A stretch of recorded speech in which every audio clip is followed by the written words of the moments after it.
Salut à tous, c'est Caroline. Aujourd'hui, je vous retrouve pour vous parler des auteurs, encore une fois, que j'aime beaucoup. Je voudrais vous faire plusieurs épisodes d'auteurs comme ça, parce que je trouve ça super intéressant de découvrir un auteur avec 3 livres différents et c'est plutôt cool. Donc c'est ce que je vais vous présenter dans cette vidéo également aujourd'hui. Comme vous avez pu le voir dans le titre, aujourd'hui je voudrais vous parler de Romain Puertolas.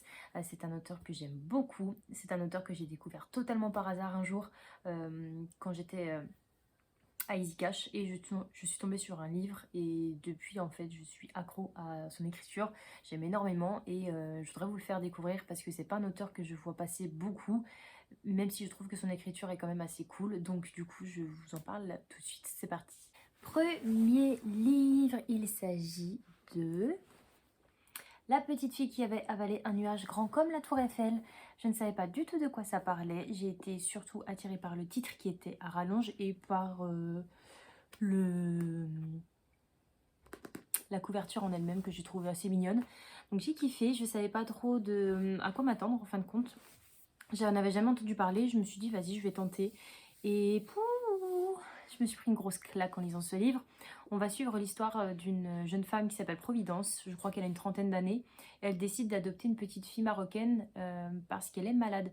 Et en fin de compte les soins proposés au Maroc n'étant pas assez, pas fiables mais ils sont pas assez puissants on va dire pour pouvoir sauver cette petite fille. Du coup, Providence décide de l'adopter et elle va tout simplement la ramener en France pour effectuer les soins qu'il se doit afin de la sauver. Mais quand elle doit partir au Maroc, Providence, il faut savoir que du coup, il y a un volcan qui se réveille et du coup, tous les vols sont annulés en direction de Paris pour tous les autres pour toutes les directions, donc surtout en Europe, tous les vols sont annulés. Donc du coup, Providence se retrouve assez mal parce que du coup, elle a l'impression d'abandonner cette fille qu'elle était venue chercher. Donc elle va essayer par tous les moyens de la sauver et d'aller la chercher pour la ramener en France. Donc très clairement dit comme ça, c'est un roman qui est crève-cœur parce qu'on parle déjà d'un système où du coup on ne peut pas avoir des soins proposés corrects à des enfants et en plus de ça on parle d'adoption et juste le fait de savoir qu'il y a encore et toujours des bâtons dans les roues pour pouvoir adopter, des bâtons dans les roues pardon pour pouvoir adopter, bah du coup c'est un crève-cœur. Donc moi avant tout j'ai adoré ce roman parce que je trouve que Romain Portola c'est une façon légère de décrire les choses lourdes. Euh, que je me suis laissée emporter jusqu'à la fin du livre sans forcément savoir ce qui se passait dans ma tête et sans forcément me rendre compte à quel point du coup j'étais happée dans l'histoire. Il a un côté farfelu. Je me suis demandé tout le long du livre, mais qu'est-ce qu'il dit? Il a fumé ou quoi? Mais en fin de compte, arrivé à la fin du roman, on dit ah ok, d'accord, ok, pas de souci. Bref, je sais pas pour vous spoiler, mais tout simplement, il a des manières d'exprimer des choses. On a l'impression que du coup, il est perché, mais en fin de compte, à la fin du livre, on s'aperçoit que c'était pas une métaphore, mais disons que il utilise les bons mots au bon moment et c'est super bien fait. Donc je ne saurais pas comment vous dire à quel point ce roman doit être lu par les âmes sensibles. Par exemple, si vous aimez les romans qui sont très poignants, je pense que je peux vous le conseiller très clairement. Après, c'est le premier roman que j'ai lu de Romain Puertolas et c'est vrai que à la fin, j'ai du mal à parler. Mes larmes, elles coulaient toutes seules. Je me rendais même pas compte de ce qui se passait. Mais c'était quelque chose que j'ai aimé découvrir parce que j'en avais tellement pas entendu parler. Et je me suis dit, mais pourquoi ce roman ne fait pas partie des romans, je sais pas, best-sellers, ceux qui ont eu quand même des bonnes ventes? Parce que mine de rien, j'ai trouvé que c'était un livre magnifique à lire. Franchement, j'ai pas d'autres mots. C'était juste magnifique à lire. Et je vous recommande à 100% ce roman. Ensuite, je ne vais pas vous parler seulement des romans qui font pleurer, mais un roman qui m'a fait rire de Romain Portelas. Il s'agit de Tout un été sans Facebook. J'ai pas le livre parce que je l'ai prêté à ma maman qui est en train de le lire. Donc du coup, ici, on va suivre une jeune femme qui s'appelle Agatha Raisin. Et c'est une... Alors, je crois qu'elle est flic. Ouais. Elle est flic dans l'état lui-même de New York. Et elle va être tout simplement mutée dans un patelin totalement paumé. Elle va se demander ce qu'elle fait là. Elle va commencer à péter les plombs, elle tourne en rond, elle sait pas trop quoi faire. Et un beau jour, par chance pour elle, il y a des meurtres. Alors je sais pas si c'est un meurtre en série, je me rappelle plus exactement, mais il y a un meurtre et du coup il va falloir le résoudre forcément. Et elle va commencer tout simplement à reprendre un peu du service correctement et tout. Et cette femme est totalement hilarante. On fait que rigoler tout le monde du livre.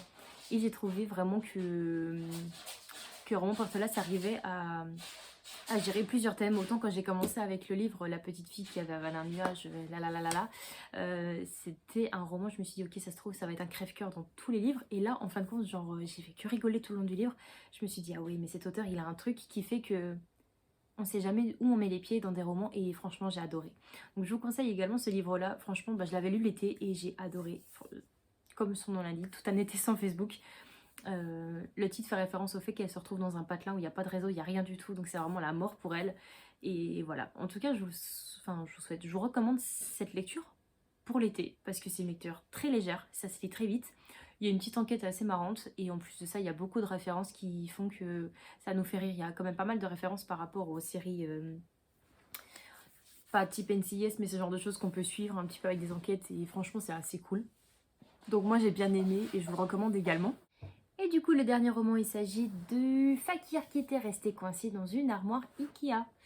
L'extraordinaire voyage du Fakir, excuse-moi, j'ai oublié la moitié parce que c'est un titre à rallonge. Je pense que Roman Portolas est le pro pour parler, pour faire des titres à rallonge.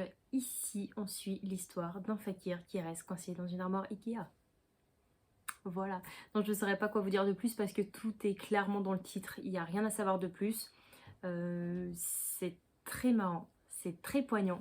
Ça rassemble un petit peu les deux livres que je vous ai présentés auparavant. Et en fin de compte, j'ai beaucoup apprécié cette lecture.